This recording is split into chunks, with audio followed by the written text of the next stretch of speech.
कहा जाता है कि सनातन धर्म में 7 चिरंजीवी है और वहीं पर कुछ लोगों का मानना है कि सनातन धर्म में 7 नहीं 8 चिरंजीवी है।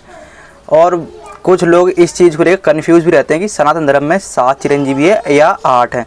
तो मैं उनको बता दूं कि सनातन धर्म में 7 नहीं 8 ही चिरंजीवी है, जो कि इस तरीके से है। तो चलिए शुरू करते हैं। पहले नंबर पे आते हैं मारकंडे। कहा जाता है कि मेरकुंडू नामक एक ऋषि थे जो कि भगवान शिव के बहुत बड़े भक्त थे। वहीं पर उन्होंने भगवान शिव की तपस्या कर ही मारकंडे को पुत्र के रूप में पाया था। कहा जाता है कि मारकंडे की उम्र सिर्फ 16 वर्ष की थी। भगवान शिव ने उसकी उम्र पहले से ही निर्धारित कर दी थी कि इसकी उम्र सिर्फ 16 वर्ष की होगी। और वहीं पर देखा जाए तो मारकंडे को भगवान शिव ने ये भी कहा था कि ये शुरुआत से ही तपस्वी और तेजस्वी होगा। तो दूसरी तरफ जब जो मारकंडे के पिता थे जो कि शिव भक्त के थे, वो भी अपने पिता की तरह ही शिव भक्त माने जाते थे।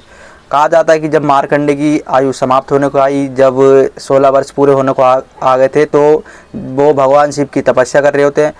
और वहीं पर भगवान शिव की जब वो पूजा कर रहे होते हैं तो वहाँ पर यमराज आते हैं उनको लेने के लिए।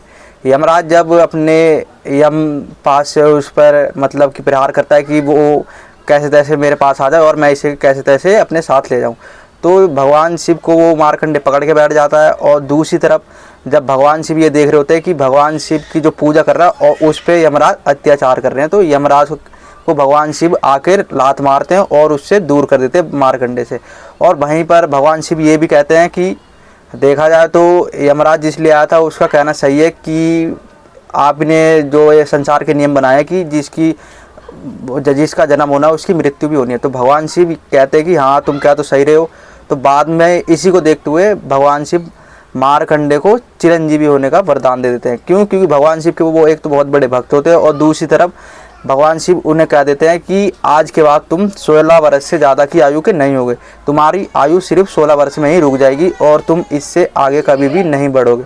तो इस तरीके से भगवान शिव ने मारकंडे को 16 वर्ष में ही रोक के उनको चिरंजीवी बना दिया और यमराज जो उनको लेने आए थे वो वहाँ से खाली हाथ चले गए। और इस तरीके से भगवान शिव ने अपने एक भक्त को चिरंजीवी बना दिया। दूसरे नंबर पे आते हैं राजा बलि। कहा जाता है कि राजा बलि जो थे वो जो दैत्य बचते हैं जो सतयुग में, वो उनके आखिरी राजा होते हैं। और उस समय जो राजा बलि थे वो भक्त प्रहलाद के पौत्र थे, उनके पोते थे। और कहा जाता है कि भक्त प्रहलाद थे जो वो विष्णु के बहुत बड़े भक्त थे। कहा जाता है कि जब एक बार राजा यज्ञ यज्ञ करवा रहा होता तो उस समय वहाँ पे भगवान विष्णु आते हैं 52 अवतार के रूप में, जो कि भगवान विष्णु के 5वें अवतार भी माने जाते। कहा जाता है कि जो राजा बलि था वो मतलब कि दानी था बहुत बड़ा, और वो अपने आप को बहुत बड़ा दानी भी समझता है कि मैं जो भी मेरे यहाँ पर आएगा उसे खाली हाथ नहीं जाने दूंगा। तो वहीं भगवान विष्णु उसकी यही परीक्षा लेने के लिए वहाँ पर आते हैं। तो भगवान विष्णु उससे बदले में 3 पग ज़मीन ही मांगते हैं। और राजा बलि जो भगवान विष्णु को पहले तो पहचान नहीं पाता और अपने घमंड में बोलता है कि आप सिर्फ 3 पग ज़मीन ही मांग रहे हो, मैंने तो पूरी दुनिया जीत रखी है, मैं इस समय तो दुनिया का राजा सिर्फ मैं ही हूँ और जो आप चाहो मुझसे मांग सकते हो, ये 3 पग ज़मीन ही क्यों मांगे। तो भगवान विष्णु के अवतार 52 अवतार रूप के जो होते हैं वो उन्हें कहते हैं कि नहीं कोई नहीं, आप मुझे 3 पग ज़मीन ही दे दो, मैं उसी से संतुष्टि कर लूँगा। दूसरी तरफ जब राजा बलि भगवान विष्णु के अवतार जो 52 रूप में होते हैं उनको 3 पग ज़मीन दे देते हैं। और 3 पग ज़मीन जब वो लेते हैं तो पहले पग में तो पृथ्वी नाप देते हैं और दूसरे पग में पूरा ब्रह्मांड ही नाप देते हैं। और बचा तीसरा पग, तो राजा बलि से पूछते कि अब ये तीसरा पग मैं कहाँ धरूँ। तो राजा बलि कहता अब तो आपने मेरा सब कुछ छीन लिया, अब बचा तो सिर्फ मैं ही हूँ, मेरे शरीर पे सिर्फ मेरा ही अधिकार है क्योंकि ये शरीर मेरा। तो अब आप ऐसा करो अपना तीसरा पग मेरे सर पर रखो।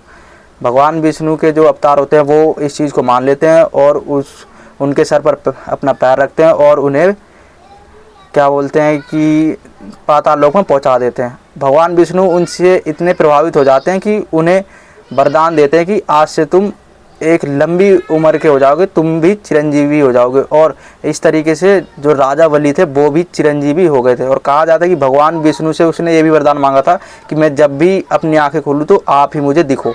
तो भगवान विष्णु कहा जाता है कि एक तरीके से उनके पहरेदारों में भी आते थे। क्योंकि जब भी वो उन्हें उसका वरदान यही था कि जब भी मैं अपनी आंखें खोलूँ आप ही मुझे दिखाई दो। तो इस तरीके से राजा बलि भी चिरंजीवी हो गए थे। और वहीं तीसरे नंबर पे आते हैं भगवान परशुराम। कहा जाता है कि भगवान परशुराम के 4 अन्य भाई भी थे। उनकी माता का नाम रेणुका और पिता का नाम था महर्षि जमदग्नि। कहा जाता है कि एक बार भगवान परशुराम के जो पिता होते हैं वो अपने चारों पुत्रों को कहते हैं कि तुम अपनी माता का शीश धड़ से अलग कर दो। तो वो मना कर देते कि हम ये सब कैसे कर सकते हैं, वो हमारी माता है, उन्होंने हमें जन्म दिया, हम ये सब नहीं करेंगे। और वहीं पर दूसरी तरफ जब परशुराम आते हैं तो उनके पिता जो जमदग्नि होते परशुराम से भी यही कहते हैं। तो परशुराम जो होते हैं वो बिना सोचे समझे अपनी माता का शीश काट देते। क्यों? क्योंकि वो अपनी पिता के प्रति समर्पित थे और माता के प्रति भी समर्पित थे, और वो अपने पिता की आज्ञा मानते हुए अपनी माता का शीश धड़ से अलग कर देते। इस चीज़ को देखकर परशुराम जी के जो पिता होते हैं वो बहुत ज़्यादा उनसे प्रभावित होते हैं। और दूसरी तरफ जब उनके पुत्रों ने उनकी आज्ञा नहीं मानी थी तो उनके पुत्रों को भी परशुराम ने मार दिया था। क्यों?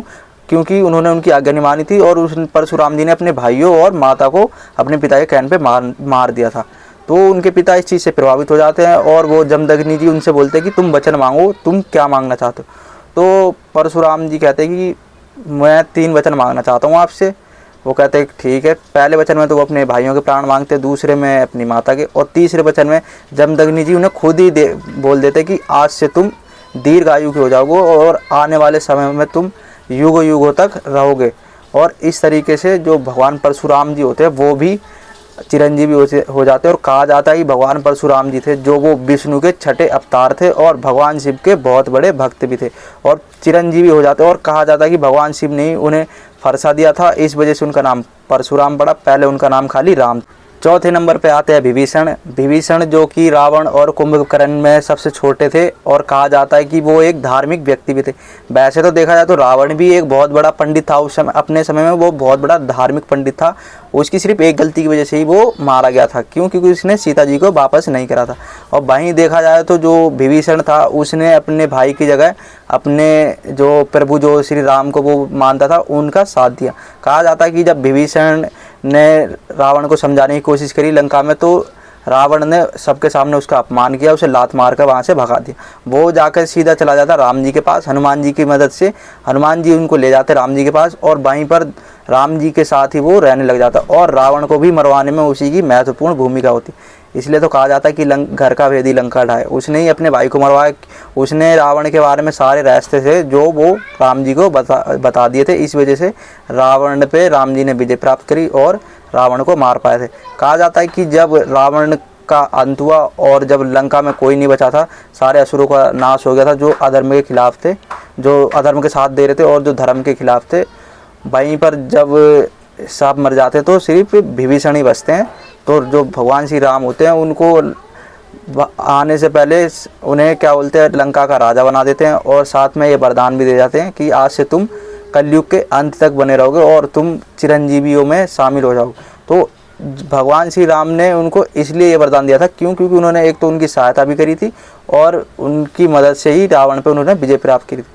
उनकी भक्ति को देख के उन्होंने चिरंजीवी का वरदान दे दिया और इस तरीके से जो विभीषण था वो भी चिरंजीवियों की गिनती में शामिल हो जाता और कहा जाता है कि चिरंजीवी में चौथे नंबर पे वो ही है। 5वें नंबर पे आता है हम सबके फेवरेट हनुमान जी। हनुमान जी जिन्होंने राम जी की बहुत मदद करी थी और राम जी के सबसे बड़े भक्त भी माने जाते हैं। और कहा जाता है कि हनुमान जी ने बहुत से जो जिनको अपने ऊपर घमंड था उनका बहुत हुआ, उन्होंने घमंड भी तोड़ा था। कलयुग में वो इसलिए है ताकि वो भगवान विष्णु के जो अभी कल की अवतार होना है उसमें वो आकर उनकी मदद कर सके। कहा जाता है कि द्वापर युग में उन्होंने अर्जुन का घमंड तोड़ा था और वहीं पर जो सत्यभामा थी उनका और सुदर्शन चक्र और जो तीसरे नंबर पर गरुड़ थे इनका भी घमंड उन्होंने तोड़ा था। कहा जाता है कि हनुमान जी भगवान शिव के एक अंश है जो राम जी की सहायता के लिए भगवान शिव ने जन्म लिया था कि मैं राम जी की सहायता करूँगा। तो हनुमान जी जो कहते हैं कि राम जी की जब उन्होंने सहायता करी तो राम जी की जो बहुत बड़े भक्त माने जाते थे। कहा जाता कि रावण को सबसे ज़्यादा जो डर लगता था वो हनुमान से ही लगता था। और दूसरी तरफ देखा जाए तो हनुमान जी जो कि राम जी के अनंत भक्त थे और आज के समय में भी कलयुग में भी है। कहा जाता है कि भगवान श्री राम ने उनको उनकी भक्ति के रूप में उन्हें भी चिरंजीवी का वरदान दिया था और कहा था कि आने वाले समय में कलयुग में तुम बने रहोगे और अब तुम्हें भक्त से भगवान बनने का तुम्हारा समय आ गया कि अब आने वाले समय में तुम भगवान की तरह ही पूजे जाओगे। पहले तो वो सेवक थे हनुमान जी, वहीं पे जब राम जी उन्हें वरदान दे देते कि अब से तुम हनुमान जो सेवक के रूप में जाने जाते, अब से तुम भगवान के रूप में भी जाने जाओगे। और इस तरीके से भगवान श्री राम हनुमान जी को भी चिरंजीवी बना देते हैं। और जब वो सरयू नदी से अपने धाम की तरफ चले जाते हैं, उनको वहाँ पर अकेला छोड़ जाते हैं। और हनुमान जी जो चिरंजीवी, जो आज कहा जाता है कि आज के समय में कलयुग में भी है और कलयुग के राजा माने जाते हैं। और कहा जाता है कि हनुमान जी के आज के समय में भी कई जगह साक्ष्य देखने को मिलते हैं। और श्रीलंका में कहा जाता है कि एक कोई गांव है, वहाँ पे हर 40 या 42 साल बाद हनुमान जी वहाँ पर आते हैं। तो और कहा जाता है कि जो हनुमान जी है वो भी कल की भगवान की मदद करेंगे, जो कलयुग है इसको हराने के लिए। और वो इसीलिए बने हुए ताकि वो धरती पर धर्म की स्थापना कर सके। छठे नंबर पे आते हैं मैश्री कृपाचार्य। कहा जाता है कि कृपाचार्य का जन्म रुद्र के एक गण से हुआ था, और जो कि जिनके पिता का नाम मैश्री सरदान था। कहा जाता है कि कृपाचार्य थे जो वो वेदों के बहुत बड़े ज्ञाता थे और जो कि एक धार्मिक व्यक्ति भी माने जाते थे। कहा जाता है कि महाभारत जब हुई तो महाभारत में उन्होंने कौरवों का साथ दिया, और दूसरी तरफ वो कौरवों और पांडवों के कुल गुरु भी माने जाते थे। देखा जाए तो जो मैश्री कृपाचार्य थे वो जो वेदों में बहुत बड़े ज्ञाता थे, जो एक धार्मिक व्यक्ति भी थे। कहा जाता है कि जो वो महाभारत हुई थी, जब कौरव वौरव सब मर गए थे, तो कहा जाता है कि उनमें से 3 व्यक्ति बचे थे जो महाभारत जब ख़त्म हो गई थी। उनमें से एक थे कृपाचार्य। और कृपाचार्य की इसी जो धनुर्विद्या का उन्हें ज्ञान था और जो उनकी भक्ति भाव थी, और कहा जाता है कि इसी के चलते भगवान परशुराम जी ने उन्हें चिरंजीवी होने का वरदान दिया था कि आने वाले समय में तुम बने रहोगे और तुम आने वाले समय में धर्म की स्थापना भी करोगे, और इसी तरीके से तुम जो सही काम करते आ रहे हो, इसी तरीके से तुम आने वाले जो कलयुग है उसमें सभी के लिए एक प्रेरणादायक बनोगे। और इस तरीके से भगवान परशुराम जी के वरदान से वो कृपाचार्य भी चिरंजीवी हो जाते हैं। और 7वें नंबर पे आते हैं महर्षि वेदव्यास। कहा जाता है कि महर्षि वेदव्यास का एक नाम कृष्ण द्वापेन भी है, जो कि सत्यवती के पुत्र होते हैं। सत्यवती वही होती है जो शांतनु से बाद में जाके विवाह कर लेती है। और कहा जाता है कि जो महर्षि वेदव्यास होते हैं जो शांतनु का एक पुत्र होते हैं भीष्म, वो एक तरीके से उनके भी सौतेले भाई थे। और दूसरी तरफ जो सत्यवती से और शांतनु से जो पुत्र प्राप्त हुए थे उनके भी सौतेले भाई थे। कहा जाता है कि इन्हें भी वेदों का बहुत बड़ा ज्ञान था और इन्होंने ही महाभारत को लिखा था। और कहा जाता है कि इसी के चलते ही भगवान शिव ने इन्हें चिरंजीवी होने का वरदान दिया था कि आने वाले समय में तुम इसी तरीके से बने रहोगे और जो कलयुग है उसमें भी तुम्हारी एक महत्वपूर्ण भूमिका होगी। कलयुग में कहा जाता है कि महर्षि वेदव्यास की एक अलग ही भूमिका देखने को मिलेगी जब भगवान कल्कि का अवतार होगा। और इसके चलते ही भगवान शिव के कारण जो महर्षि वेदव्यास थे उनको भी चिरंजीवी होने का वरदान मिला, और जो कहा जाता है कि आज के समय में भी धरती पर मौजूद है, और जो कि भगवान कल्कि की मदद करेंगे कलि पुरुष को हराने के लिए। अब आप ये सोच लो कि जितने भी अभी जो चिरंजीवी है वो सिर्फ कल्कि भगवान के लिए ही है इस समय। क्यों? क्योंकि वो एक ही ऐसे दानव से लड़ने वाले आगे चल के जो कि रावण से भी 10 गुना ज़्यादा शक्तिशाली है, और जो कि सभी देवत्वों में अभी तक सबसे शक्तिशाली माना जाता है। इसलिए इन सभी को अभी धरती पर जीवित है, और आगे चलकर ये भगवान श्री विष्णु भगवान की कल्कि रूप में मदद करेंगे। और जो 8वें नंबर पे आते हैं वो है अश्वत्थामा। अश्वत्थामा को तो आप सभी जानते हैं कि अश्वत्थामा को श्री कृष्ण के श्राप की वजह से ही आज के समय में वो कलयुग में भटक रहे हैं, और श्री कृष्ण की श्राप की वजह से ही वो चिरंजीवी है। कहा जाता है कि अश्वत्थामा गुरु द्रोणाचार्य के पुत्र थे, और जो कि शिव के ही अंश थे, और जो कि शिव के अंश थे, जो शिव का एक अंश यही है अश्वत्थामा, जिसकी कभी भी पूजा कोई नहीं करता। कहा जाता है कि दुर्योधन का अश्वत्थामा वो सच्चा मित्र था कर्ण की तरह ही, लेकिन महाभारत जब हुई तो उन्होंने अपने दोस्ती के चलते वो कौरवों का साथ दिया, दुर्योधन का साथ दिया। और कहा जाता है कि जब उसके पिता की मृत्यु छल से करवा देते हैं श्री कृष्ण पांडवों के हाथे, जो धृष्टद्युम्न जो कि वो पंचाल नरेश का पुत्र होता है उसके हाथों जब उसकी मृत्यु हो जाती है तो वो बहुत ज़्यादा इनसे चिढ़ जाता है कि इन्होंने छल से मारा है मेरे पिता को।